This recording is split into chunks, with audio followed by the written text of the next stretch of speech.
When choosing between buying or renting a home, the debate can feel endless. On one side, you hear that buying a home can be a smart investment, a way to build equity and reach stability. But then there's the other side. Why commit to a mortgage when renting gives you more flexibility and no responsibility for maintenance? It's easy to feel caught in the middle, wondering what choice actually makes the most sense. In this video, we're cutting through the noise to see what really matters in the rent versus buy debate. By the end of the video, you'll have a clear sense of which option would be the best fit for you and your goals. When thinking about buying a home, let's start with the financial fundamentals. I'm generally in favor of people owning a home if it makes sense for your situation. Why?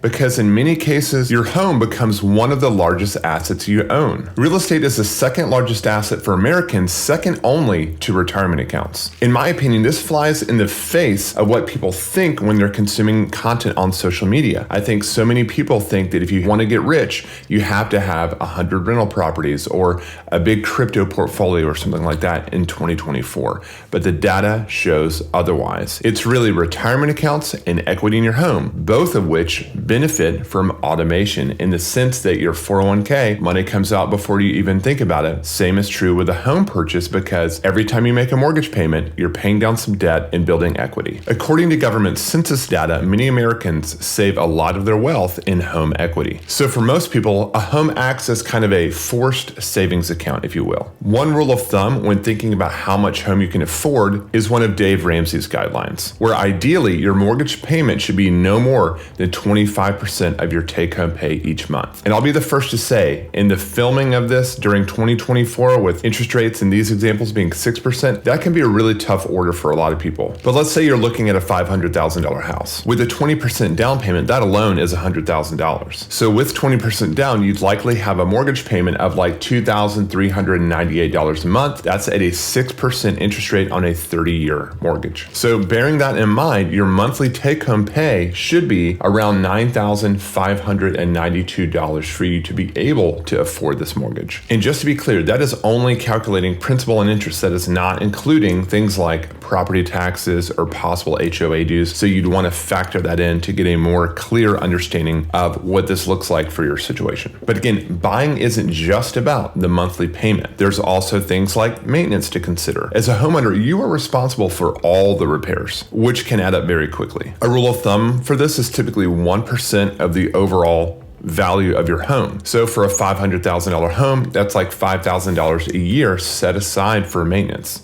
And again, hopefully you don't have to use all that money for maintenance, but great to have. Maintenance isn't the only thing though. There are plenty of other fees that people just simply don't think about. Closing costs, property tax increases, home insurance, and possible increases, HOA fees, possibly, besides the interest and maintenance fees, which we've already covered. If you're renting, however, though, the landlord typically covers all this stuff, making it easier to plan out your monthly expenses. So let's take this head to head. Let's look at the financial factors between renting and buying. With renting, you've got monthly rent, which could be increasing with inflation. I know plenty of people that have lived in a house where the rent stayed the same for several years in a row, but I think that's probably not the norm. Versus buying, you've got your purchase price plus the fees, a down payment typically, anywhere upwards of 20%. Back to renting, there's no equity built. All of that money goes straight to the landlord. Versus when you're buying, the monthly mortgage payment is paying down your debt and building equity at the same time. With renting, there's no maintenance costs. The landlord is responsible for that. When you own your home, you've got to put in the maintenance costs, right? You got to pay for that yourself. So again, 1% as a rule of thumb there. With renting, you have the ability to put any extra money away in an investment versus when you're buying it, it's kind of that forced savings account that we talked about. Next, let's dive into opportunity cost.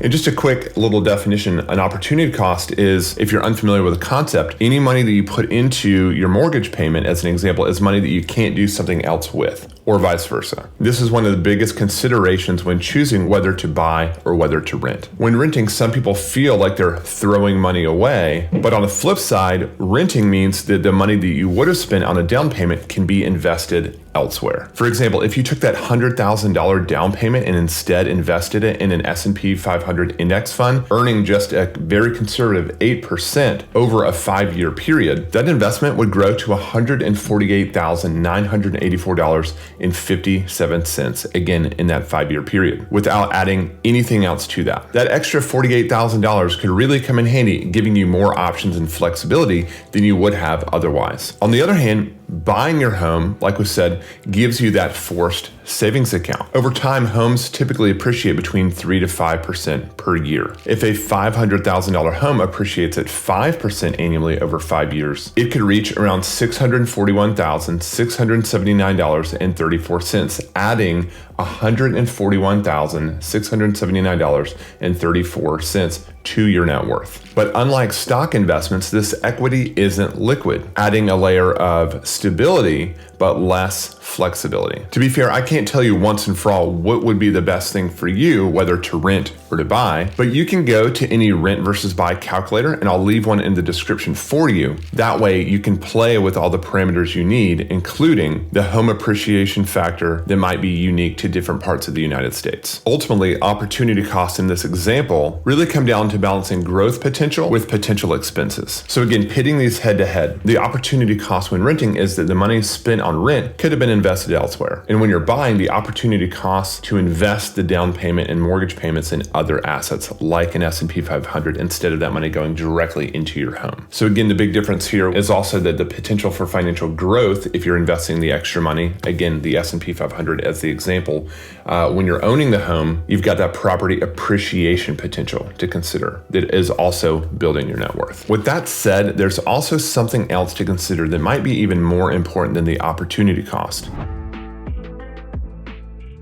When it comes to the psychological benefits of renting versus buying, both sides have upsides that go beyond just the financials. If you buy your home, there's a sense of stability and control that comes with that, maybe even prestige. You don't have a landlord that can just decide to not renew your lease, and you know exactly what your mortgage payments will be each and every month, especially if you have a fixed rate mortgage, which is typical. Owning gives you the freedom to make that space truly yours. Want to paint a wall, build a wall, knock down a wall? You're in charge. You can do that. This freedom translates typically into increased pride of ownership and emotional security, knowing you're invested in something that's yours to shape as you please. On the other hand, renting comes with a different peace of mind. With maintenance handled by the landlord, you don't have to worry about the unexpected cost of repairs or time spent fixing issues. This can be a huge relief, particularly if you're not ready for the full responsibility of home ownership. Plus, renting allows for flexibility. If you want to move to a different area, upgrade, or downsize, it's much easier to do so. For example, my wife is an interior designer, and while we're currently renting, she dreams to have a place where we can make permanent changes, like choosing bold paint colors, knocking down walls as needed, and really dialing that space in to be our own. For her, owning a home brings a sense of stability and comfort that renting just doesn't offer. However, being an entrepreneur myself, I am really enjoying the renting part because I don't have to think about landscaping or maintenance. We had somebody come in and replace an exhaust fan in our bathroom recently, and I didn't have to think about it, which is great because I'm like grinding, building my business right now. And so the last thing I want to have to deal with is home maintenance, especially as someone that's not very handy. So lastly, the psychological factors. When we go head to head, renting gives you flexibility to move. So there's less commitment. There's no long-term commitment. It's easier to relocate. There is a security deposit required, so potential deductions